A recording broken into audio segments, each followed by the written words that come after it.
बाहुबली ननद की बाहुबली थाली।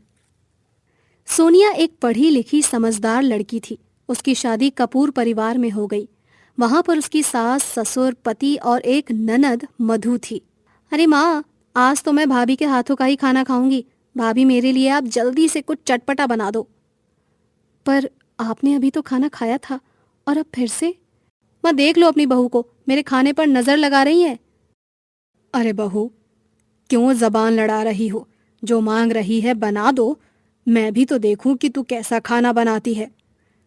ठीक है माँ जी, मैं भी ना बिल्कुल पागल हूँ। मैं यहाँ नई नई आई हूँ, तो हो सकता है कि दीदी को मेरे हाथ का खाना चखना हो, इसीलिए उन्होंने फिर से खाना बनाने के लिए कहा हो। चलो सोनिया, अब जल्दी जल्दी कुछ चटपटा सा मसालेदार खाना बनाते हैं। तभी सुनीता वहां पर आ जाती है। अरे बहू, बस इतना सा? हाँ माँ जी, 5 लोगों के हिसाब से ये ठीक रहेगा ना? अरे नहीं नहीं, इतने में कुछ नहीं होगा। थोड़ा और खाना बना लो। क्यों माँ जी, कोई मेहमान भी आने वाला है? ज्यादा जुबान मत लड़ाओ और जितना कहा जाए सिर्फ उतना ही करो। "अ, ठीक है माँ जी।" फिर सोनिया मधु के लिए खाना बना देती है। अरे वाह भाभी, खाने में बहुत अच्छी खुशबू आ रही है। जरा चक्कर तो देखूं। फिर मधु गपा गप खाना खाने लगती है। उसे देखकर सोनिया हैरान हो जाती है। अरे बाप रे, इतना सारा खाना अकेले ही खा गई। अरे तू भी ना सोनिया, कुछ भी सोचती है। हो सकता है तूने खाना बहुत अच्छा बनाया हो, इसीलिए दीदी सारा खाना सफा चट कर गई हूँ।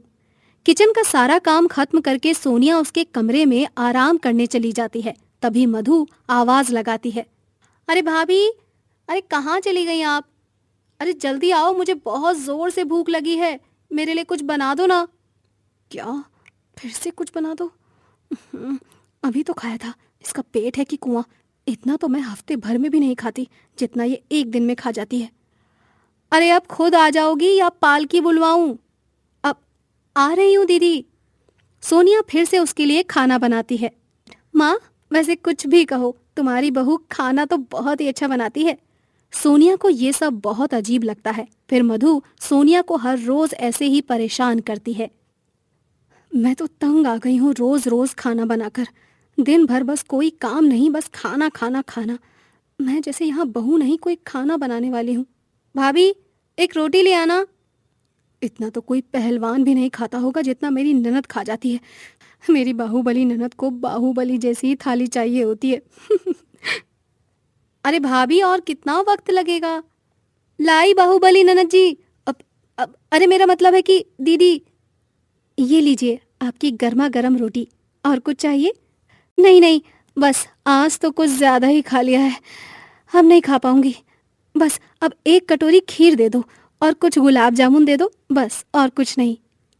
अरे बस इतना ही? थोड़ा और ले लीजिए ना, अभी तो आपने कुछ खाया ही नहीं है। सारा काम निपटाकर सोनिया अपने कमरे में सोने के लिए चली जाती है और अकेले ही कुछ बड़बड़ाती रहती है। तभी उसका पति रोहन वहां पर आता है और कहता है। अरे क्या हुआ सोनिया? और ये अकेली ही क्या बड़बड़ा रही हो तुम? बड़बड़ा रही हूँ और तुम पूछ रहे हो क्या हुआ? ये पूछो कि क्या नहीं हुआ। रोज 4 बजे उठकर खाना बनाना और घर का काम खत्म करने से पहले फिर से खाने की फरमाइश। बस दिन भर खाना ही बनाते रहो। तुम्हारी बहन को खाने के अलावा और कुछ भी नहीं सूझता है, और ऊपर से माँ जी ने भी उसे सिर पर चढ़ा रखा है। मैं तो तंग आ गई हूँ रोज रोज खाना बनाकर। भाभी आज ये खाना है, भाभी आज वो खाना है। दिन भर बस खाना खाना खाना। अच्छा तुम अब गुस्सा मत करो। एक काम करो, कुछ दिनों के लिए अपने मायके चले जाओ। और वैसे भी विक्रम भैया ने मुझे फोन करके बताया था कि माँ की तबीयत कुछ ठीक नहीं है, तो तुम कुछ दिनों के लिए हो आओ। ठीक है, मैं कल माँ जी से पूछकर चली जाऊंगी। फिर सोनिया उसकी सास से पूछती है। माँ जी, मैं कुछ दिनों के लिए अपने मायके जाऊं? वो भैया का फोन आया था, उन्होंने बताया कि माँ की तबीयत बहुत खराब है। अच्छा, क्या हुआ समधन जी को? माँ, वो उनकी तबीयत कुछ ठीक नहीं है। अच्छा अच्छा ठीक है, पर जल्दी आ जाना। सोनिया कुछ दिनों के लिए अपने मायके चली जाती है। अरे भाभी, ओ भाभी, अरे कहाँ गई?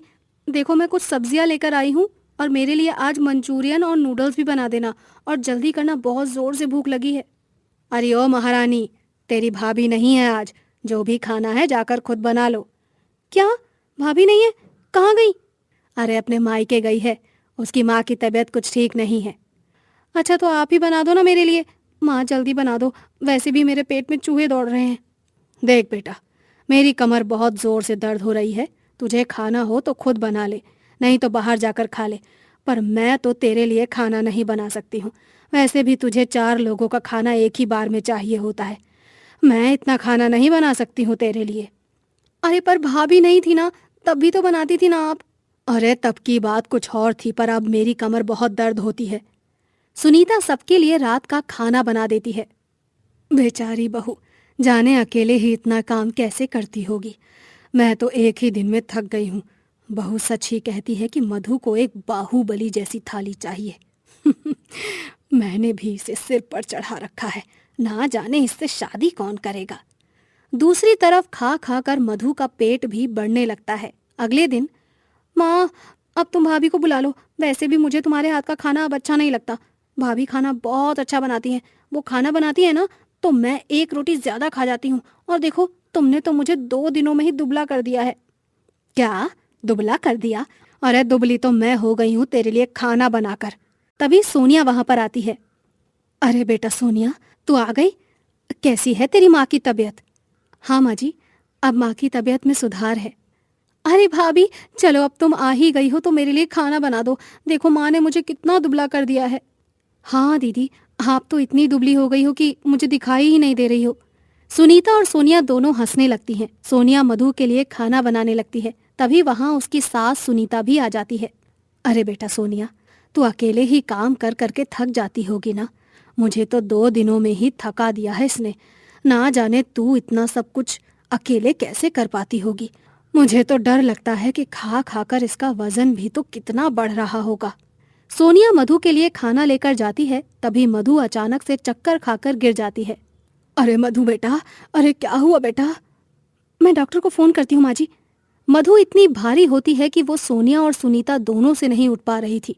तभी डॉक्टर आता है और दोनों को बताता है कि अगर मधु का वजन जल्द से जल्द कम नहीं करवाया गया तो उसे बहुत सारी बीमारियां घेर सकती हैं। डॉक्टर की बात सुनकर सुनीता बहुत ही ज्यादा परेशान हो जाती है। बेटा सोनिया, अब तुझे ही कुछ सोचना पड़ेगा कि हम तेरी बाहुबली ननद का वजन कैसे कम करवाएंगे, क्योंकि डॉक्टर की बात तो ये मानने से रही। माँ जी, मेरे पास एक तरकीब है, पर आपको मेरी मदद करनी होगी। क्या तरकीब है, जरा मुझे भी बता। फिर सोनिया सुनीता के कान में कुछ बोलती है। अब कुछ ही दूर चलने पर मधु की सांस फूलने लगती है और दिन भर बीमारों जैसी रहने लगती है। अरे क्या हुआ दीदी, आपकी तो इतने में ही सांस फूल गई। हाँ भाभी, पता नहीं क्या हो गया है मुझे। मैं थोड़ी देर में ही थक जाती हूँ और मेरी सांस भी फूलने लगती है। भगवान जाने मुझे क्या हो गया है। और मुझे मुझे मेरी तबीयत भी ठीक नहीं लग रही है। माँ जी, मैं एक बाबा जी को जानती हूँ, आप कहो तो मैं उन्हें बुला दूँ? अरे हाँ बेटा, बिल्कुल बुला ले। अगले दिन सोनिया उस बाबा को बुलाकर लाती है और सोनिया उस बाबा को सारी बातें बता देती है। अब इसका कुछ नहीं हो सकता। क्यों, क्या हुआ है बाबा? मेरी बच्ची को क्या हो गया है? इस बच्ची के पीछे पहाड़ी वाली चुड़ैल लग गई है। वो इंसान को अंदर ही अंदर से थका देती है। तो बाबा, इसका कोई इलाज तो होगा ना? हाँ हाँ बाबा, मुझे कोई इलाज बताओ जिस वजह से ये चुड़ैल मेरा पीछा छोड़ दे। इलाज तो है, पर तुम्हें हर रोज करना पड़ेगा। क्या है बाबा? मैं हर रोज आप जो कहेंगे वो करूंगी। यहाँ से करीब 2 से 3 किलोमीटर दूर माना हुआ शिव जी का मंदिर है। तुम्हें सुबह सुबह रोज नंगे पैर वहाँ पर चलकर जाना होगा और उसी मंदिर के पास एक कुआं है, उसमें से पानी लेकर आना और उसी पानी से स्नान करना। और हर सोमवार का व्रत भी रखना पड़ेगा। अगर तुमने 4 महीने इसे किया तो वो चुड़ैल तुम्हें छोड़ देगी। ठीक है बाबा, मैं आप जैसा कहेंगे वैसा ही करूंगी। मधु ने ये सब शुरू ही किया था, लेकिन वो 10 कदम चलकर थक जाती है। हे भगवान, इस चुड़ैल ने तो मुझे जकड़ लिया है। मैं तो 10 कदम भी नहीं चल पा रही हूँ, लेकिन मुझे छुटकारा तो पाना ही होगा। फिर मधु रोज बाबा का बताया हुआ उपाय करती है और सोमवार का व्रत भी रखती है। कुछ ही दिनों में उसका वजन कम होने लगता है और आसपास की लड़कियों को देखकर उसका भी मन होता है कि वो भी फिट रहे। फिर मधु ने खाना भी कम कर दिया और कुछ ही समय में बहुत फिट हो गई। माँ देखो ना, बाबा ने मेरे ऊपर से चुड़ैल का साया उतार दिया। अरे चमत्कार बाबा का नहीं है, तेरी भाभी का है। क्या मतलब भाभी का? हाँ, ये सारी तरकीब तेरी भाभी की ही थी। थैंक यू भाभी, और सॉरी भी, मैंने आपको बहुत ही ज़्यादा परेशान किया। अरे कोई बात नहीं मेरी बाहुबली ननद जी, मुझे आपको एक सरप्राइज़ देना है। देखो, आपकी शादी के लिए मैंने इंटरनेट पर आपकी प्रोफाइल भी बना दी थी, और देखो आपके लिए रिश्ते भी आना शुरू हो गए हैं। फिर मधु के लिए बहुत अच्छा रिश्ता आता है और कुछ ही दिनों में रिश्ता पक्का भी हो जाता है और मधु की शादी हो जाती है।